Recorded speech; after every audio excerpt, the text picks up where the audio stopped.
पुण्यातील शरद मोहोळ याची नुकतीच गँगवॉरमधून गोळ्या घालून हत्या करण्यात आली। या घटनेमुळे पुणे शहरात खळबळ उडाली होती। पण आता आणखी एक खळबळजनक घटना समोर आली आहे। ती म्हणजे मोहोळच्या श्रद्धांजलीसाठी लावलेल्या बॅनरवर त्याचा देशभक्त असा उल्लेख करण्यात आला। विशेष म्हणजे पोलिसांनीही याकडे दुर्लक्ष केल्यानं हा शहरात चर्चेचा विषय ठरलाय। शरद मोहोळची पत्नी स्वाती मोहोळ या भाजपच्या सदस्य आहेत। त्यामुळे नुकतीच भाजपचे आमदार नितेश राणे यांनी मोहोळच्या कुटुंबियांची भेट घेऊन त्यांचं सांत्वन केलं होतं।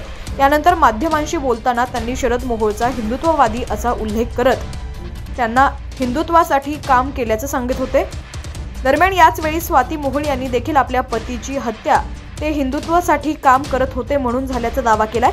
तसंच पतीच्या हत्येमुळे आपण जाऊ असं कोणी समजू नये, कारण मी एका हिंदुत्ववाद्याची पत्नी आहे असं सांगतानाच माझा पती वाघ तर मी त्याची वाघीण आहे असंही स्वाती मोहोळ यांनी म्हटलं होतं। यानंतर आता शहरातील धनकवडी भागात शरद मोहोळच्या समर्थकांकडून त्याच्या श्रद्धांजलीपर बॅनर झळकवलेले आहेत। विशेष म्हणजे त्यावर शरद मोहोळचा उल्लेख देशभक्त म्हणून करण्यात आला।